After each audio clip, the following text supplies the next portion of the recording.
President Museveni issues new executive order to evict Balaalo cattle keepers from northern Uganda. What a good news. That is on June the 18th, 2025. President Yoweri Museveni has issued Executive Order number 2 of June 2025, directing the immediate eviction of migrant cattle keepers, commonly referred to as Balaalo, from northern Uganda and other affected regions.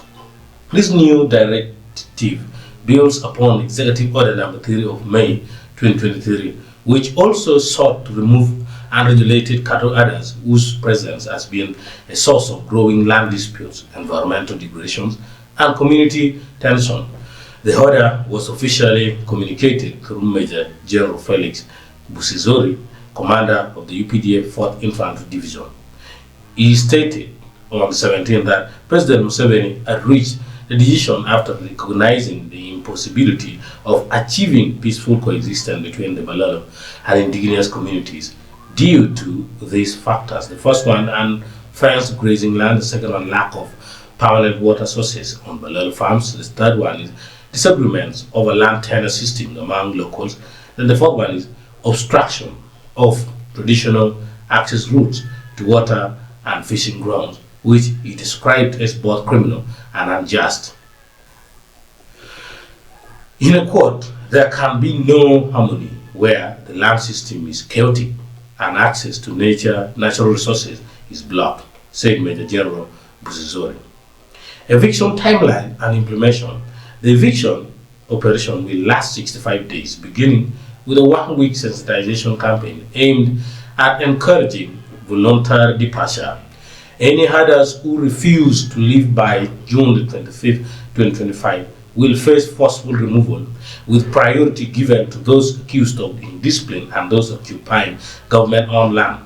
On Monday, Chief of Defense Forces (CDF) General Museveni reaffirmed to Acholi Paramount Chief Faction Lord David Achama II that the military would enforce the president's directive to remove the Balaalo. Earlier in May 2025, Museveni had issued a 14-day ultimatum for the herdsmen to vacate northern Uganda, which expired on June the 5th, but saw little progress in implementation. Ongoing crisis has been since 2018. This is not the first attempt to remove the Balaalo from the region. Efforts began as early as 2018 under President Museveni's orders, but implementation has consistently faced logistical and political hurdles.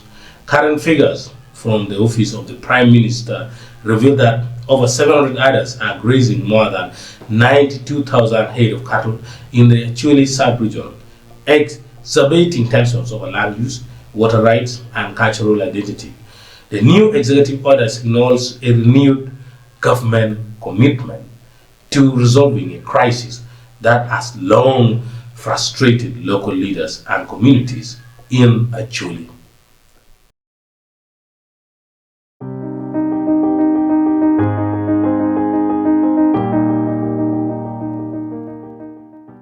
Understanding the difference between Executive Orders number 2 and number 3 on Balaalo eviction, President Yoweri Museveni has issued multiple executive orders which were targeting the eviction of Balaalo migrant cattle keepers from northern Uganda.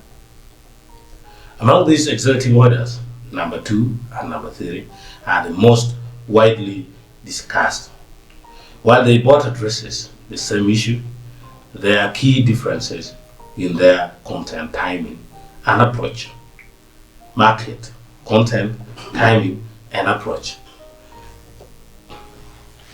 Executive Order number 3, issued in May 2023, was the first formal directive publicly addressing the growing tension caused by unregulated cattle herders in the north, that is the Balaalo. It ordered all migrant cattle keepers to vacate the region unless they met specific farming standards, including proper fencing and legal land agreements. However, despite the urgency of the directive, it was poorly implemented. Deadlines passed with little enforcement, and the Balaalo continued to occupy the land in the region. In contrast, Executive Order Number 2, issued in June 2025, which was yesterday, 17, is a renewed and more aggressive version of the earlier directive. It came after the president acknowledged that peaceful coexistence between the Balaalo and the local communities had failed due to unresolved land dispute, lack of permanent water sources, and blocked access to communal resources like grazing land and fisheries. This new order introduced a 65-day operation, beginning with a 1-week grace period for voluntary exit. After that, the Uganda People's Defense Forces, or the UPDF, would begin forceful eviction starting June 25, 2025, with a focus on armed disciplined areas and those on government land. While Order Number 3 was a broad policy statement, Order Number 2 outlines an actual timeline, identifies root causes of the conflict, and commits security forces to act. It's a clear shift from passive directive to active enforcement. As for the Executive Order Number 1, there is no non-public directive under that label related to the Balaalo crisis. It's possible that Order Number 1 dealt with an entirely different matter or remains undisclosed or not yet issued. Executive orders are not always issued in strict numerical order or category, and some may remain confidential or apply to other sectors like security, health, or infrastructure. In summary, Executive Order Number 3 was the starting point of policy of enforcement, while Executive Order Number 2 is the turning point of enforcement. Whether an Executive Order Number 1 will be ever issued regarding the Balaalo remains to be seen, but it's clear the government is growing less tolerant of delays in resolving this long-standing issue. Thank you so much. I think I've answered the differences between Executive Order Number 1, Number 2, and also given a highlight of what executive orders and how they work. So this is it. The president issuing Executive Order Number 2 is a massive good news for the entire Acholi people. Thank you.